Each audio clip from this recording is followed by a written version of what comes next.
What's up, guys? Ever since I was little, I always told myself, oh, I'm not going to have kids. I don't like kids. I don't want kids. I wouldn't be prepared for kids. That was particularly strong when I was a teenager. More so toward my, I guess, late teens. I was slowly but surely changing my mind. I embrace challenges, so this would definitely be the toughest job I have, even when my life gets complicated and say I have to juggle my presence and attention with multiple things simultaneously. I can handle that.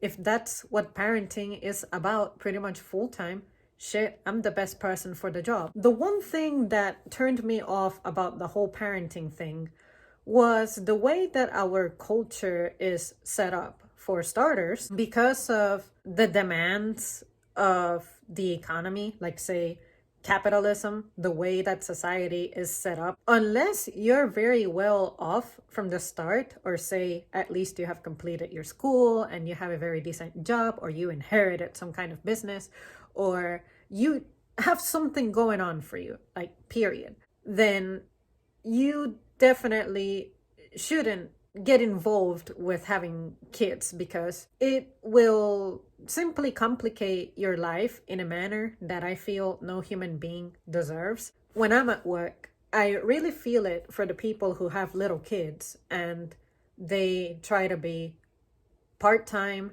and even being part-time, they still gotta make adjustments to their schedule because say your kid gets sick or school closes, anything like that. And if you're full-time, don't even get me started on being full-time. You require a very limited availability, but yet, depending on where you're working, you may not get such accommodations. In a society in which it's become really cool to live far away from your people, say in a different country, in a different state, in a different city that's many hours away, I think that driving more than 2 hours anywhere is excessive. But for me personally, I feel like anything beyond 4 hours is kind of out of regular reach. If back in the good old days we used to say that raising a child was the job of a village, how is you having so much instability, moving from place to place, nobody knows you, you don't know the history of a place, you don't know the history of the edifice that you work in, you don't know the history of the community that's there, how can you possibly have relationships that you can trust? I feel like we live in a society now that's all about getting positive ratings on apps, like are you a good delivery driver, are you a good babysitter, are you a good this and that. What makes us human, which is pretty much our social traits, it doesn't seem to be something that's being honed much these days. And that's how we enter into this crazy age of loneliness. And it's getting so bad that because nobody knows you, some of your interactions only ever take place online via written words. Stuff like your body language, your tone, all of those things that add jazz to any conversation is getting lost. And Twitter, particularly today, I had something happen to me that maybe I'll create a whole stream about that. We're now living in this society where we're ready to pretty much virtually jump on people if they don't sing to a particular tune. We don't care to consider, hey, maybe there's more to it than that. Maybe there's limitations on how much someone can express themselves. Maybe they really want to illustrate a different point, but I'm failing to see it.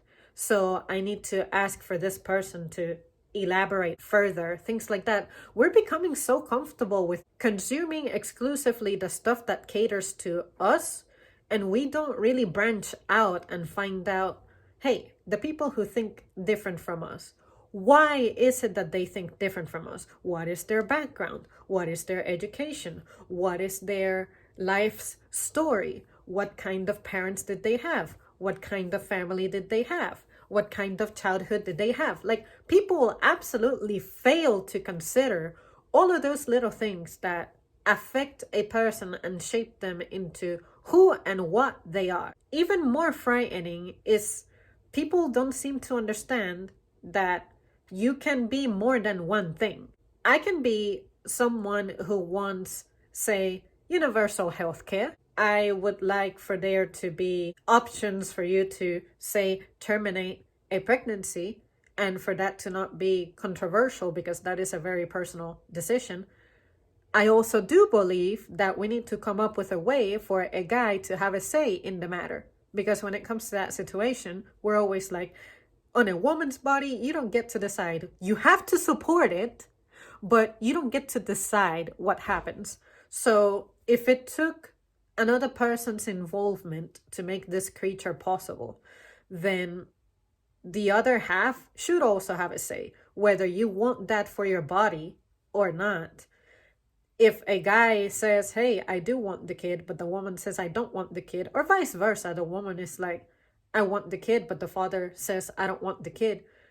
How do you remedy that? That's what I want to see. That's what I want to hear. I want to hear people expressing their views, expressing their opinions. I feel like these days, authenticity is something that is in peril of extinction. And I am also not a fan of this whole, let's find someone to like gang up on virtually about what they say because they're not singing to our tune. I'm the opposite. I love it when people say something that I wouldn't have thought about. Sometimes in the comment section, I'm like, you brought this up.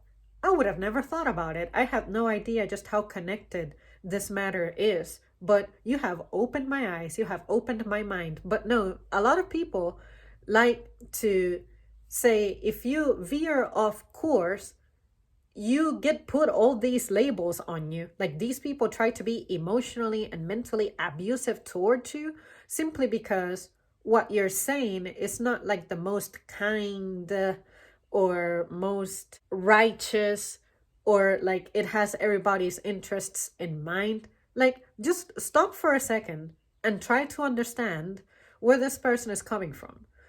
Because for me personally, anytime I say something that may sound like I'm relatively dissenting with something, I'm either challenging something that's been pre-established for a long ass time, or I am simply daring to go against the flow. Even if I agree with what the flow is saying, because say with this whole situation that we've been living for a year now, bringing additional stresses, additional challenges, showing our vulnerabilities, I agree that living like that sucks. It's challenging. I also do believe that if people spent more time thinking about planning for when things fall out of the ordinary, fall out of the routine, you gotta build up your character and your resources to be able to respond in a favorable manner for when those situations present themselves, if they present themselves, or for when they present themselves. But nowadays, I find it that you're the monster of any conversation if you are not going with the flow of the people who struggle. And I'm thinking, it is okay that you are struggling, but I don't find it okay to be struggling. So another way to put that is kind of like with your health. It's okay that on occasion you may lose your fitness.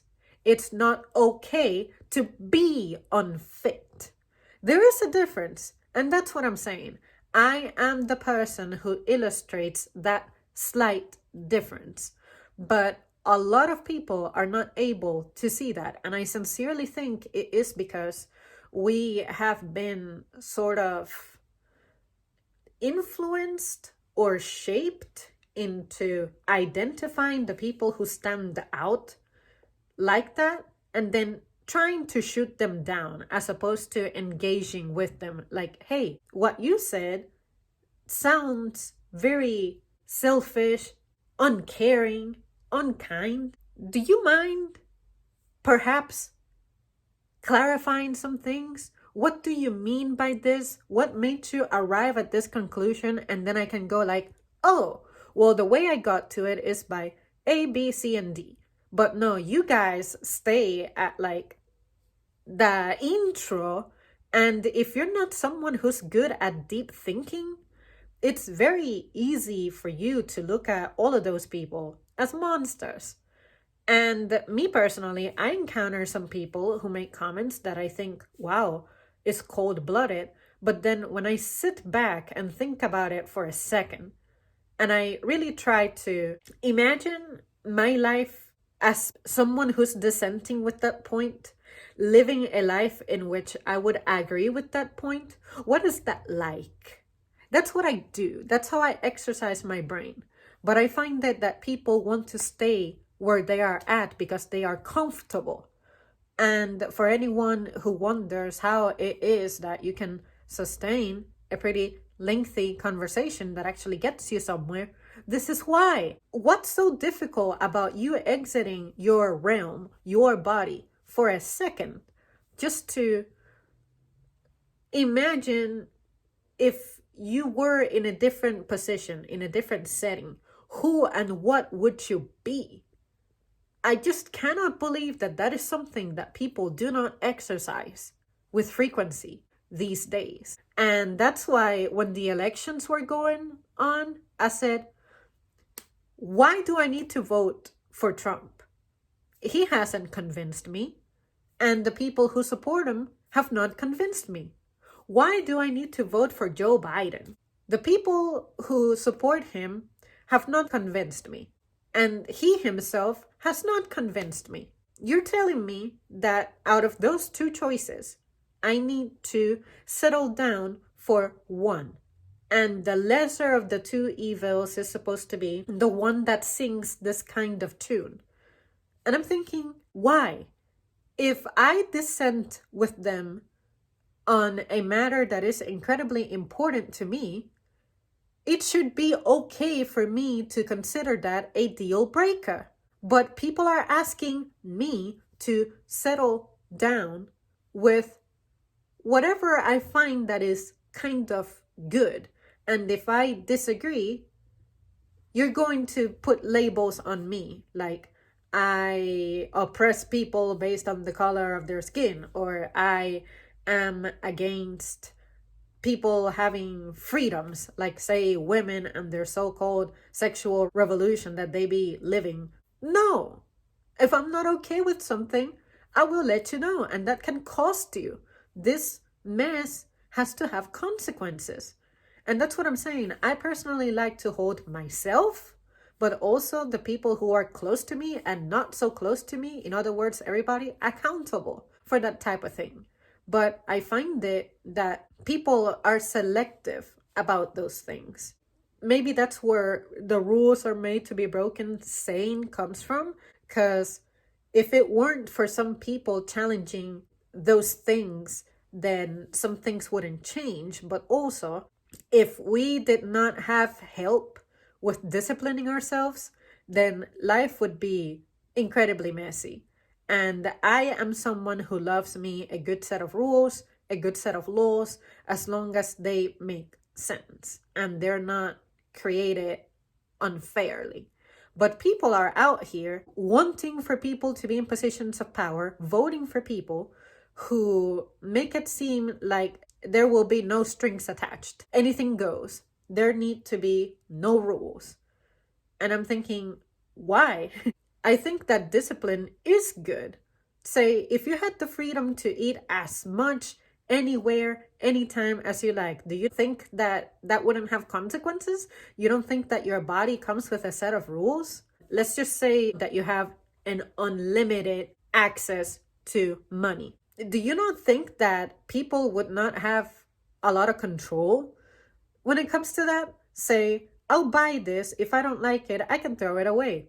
I'll buy this. If it doesn't work out, I don't have to keep it, or I can just dispose of it. I'll buy all of these things that I don't need, and some of it I may keep, other things I will give to other people.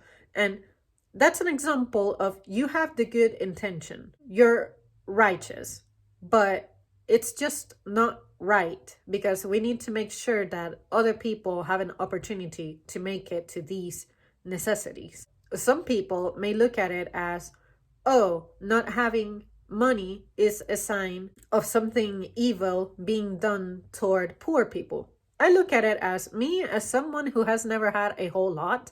I know what my priorities are. I make it a point to not waste things because I know that everything is extra for me. Everything is an extra sacrifice, extra effort, things like that. So even if I did make it to a point where I do have extra money, I wouldn't be likely to lose my mind because I know what it's like to be in a position where I have limited resources. If you ever encounter someone who used to have a lot of money and then they lost their job and they lost their lives as they knew it and they lose control, they get stressed out, they're a completely different person, they don't know how to adapt, they don't have a plan, they don't know how to do anything for themselves, then that is an example of someone who could have used discipline, an example of someone who benefits from having rules imposed. That is not the best example I can come up with, of course, because I really would rather save that and dedicate a whole video or stream to discussing that.